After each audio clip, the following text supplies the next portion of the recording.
Fear stops us from achieving our true greatness. Are you a professional woman who is feeling stuck, unmotivated, or burned out? Are you worried about your wellness?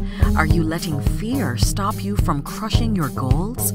If you answered yes to any or all of these, then this is the podcast for you. Dr. Charmaine Gregory, Nightshift emergency physician, burnout thriver, and wellness champion, along with everyday heroes just like you, will explore how to face fear in our lives and emerge victoriously.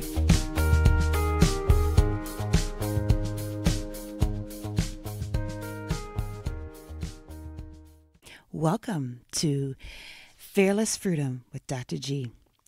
Today, we're going to talk about the second piece of our Punch Fear in the Face series, and we are going to take a further look at the anatomy of fear.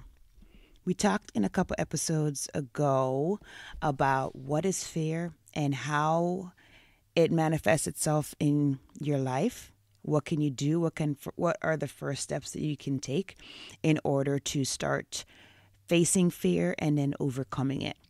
And I asked you to do an exercise where you took a piece of paper, you wrote down your fears, and then you crumpled it up, threw it over your shoulder, and said goodbye.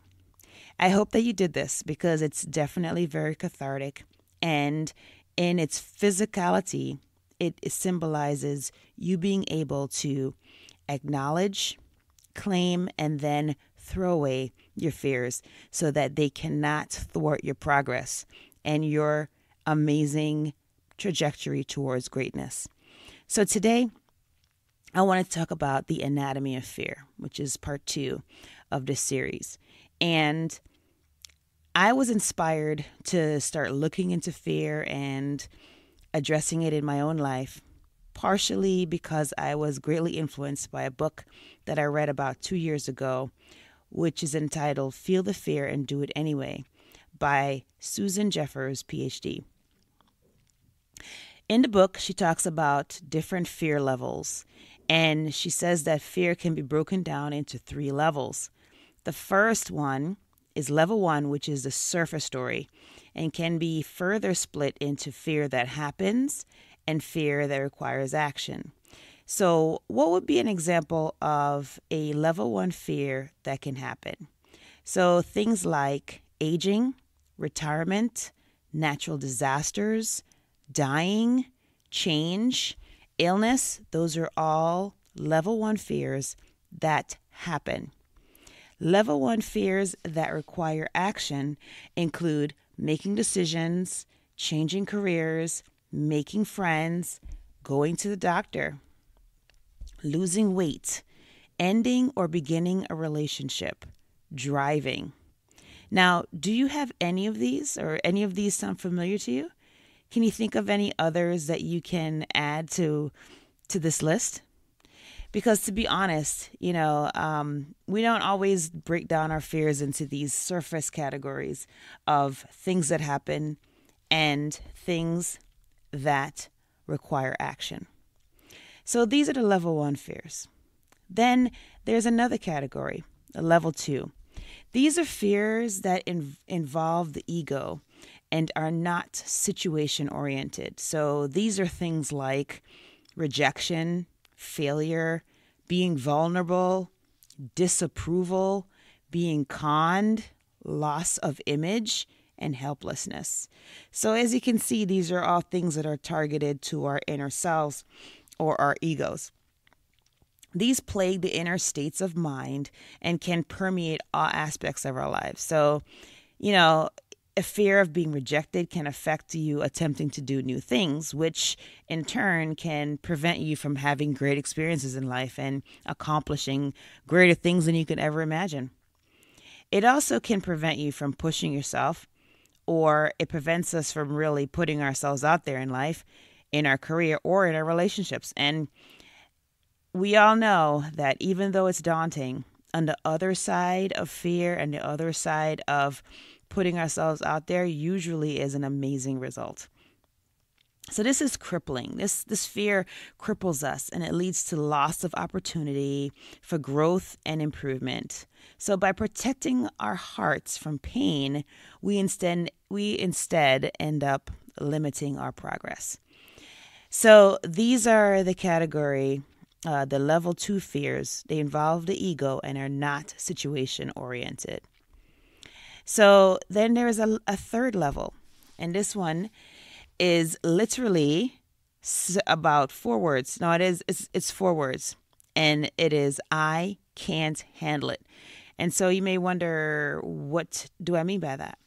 And she very astutely breaks it down in the book by saying that if we look at our fear, whether it's a surface or an inner fear, it really boils down to this third fear, this level 3 fear, which is I can't handle it. So at the bottom of every one of your fears, my fears, is simply the fear that we can't handle whatever life may bring us. So you can't handle the fear that you can't handle whatever life brings you, the fear that I can't handle whatever life may bring me. And then you may say, what are you talking about, Dr. G?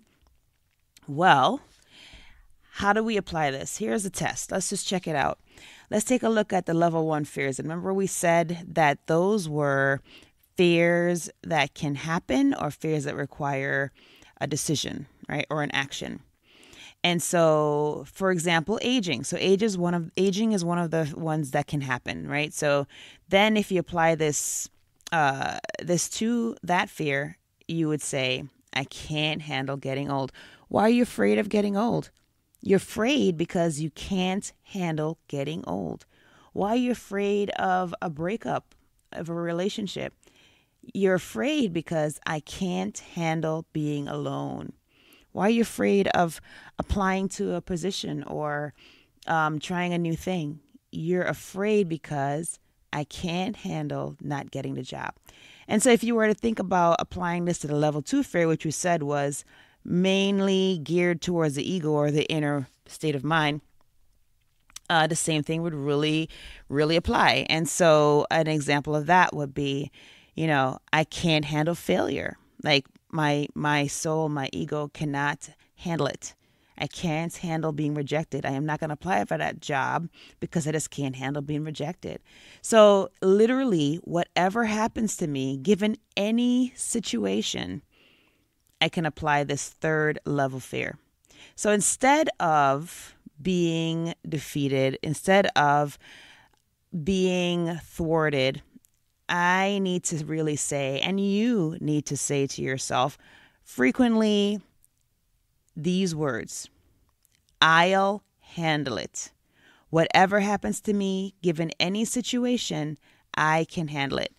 And so if you were to just take a few moments in the morning when you wake up and you just say this to yourself a few times, let's start with 5. It's a pretty easy number to work with. So let's say you wake up and you say, whatever happens to me, given any situation, I can handle it, right? And you say that to yourself and you let that be the morning mantra for you. You'll be surprised to see how over a very short period of time, you will start to internalize this soundtrack. Because it's a positive soundtrack, it will definitely build your mindset and bolster it so that when you are faced with any fear in your life, any circumstance that may elicit fear for you, that you will feel as though you can handle it. You will face your fear and you will do it anyway. So that is pretty much the end of this segment, and I really hope that you got something from it. I hope that you will start to look at your fear in a very different light, and that you will start to implement some of these exercises that have been suggested, because to be honest, these are the things that have really helped me to step outside of my comfort zone and to see some amazing things happen in my life and the lives of those around me. So I just hope that you will do this exercise with me, that you will come along with me in this journey, and that you will continue to punch fear in the face. Until next time, this is Dr. G. Thank you for joining us today on this journey. Fear is all around us. It strives to stop us from achieving our greatness. We have the tools to be overcomers. By sharing our stories, supporting each other, and doing self-reflection, we can do this. If you found value in this conversation today, please be sure to subscribe to and share this podcast with your friends. By going to your favorite podcast platform, leaving a review and a 5-star rating, you will help to get the word out about it. And that is much appreciated. Thanks again for spending time with us. I appreciate your time and your attention. It is my hope that you will punch fear in the face today and that you will be strong, be brave, and unleash your greatness.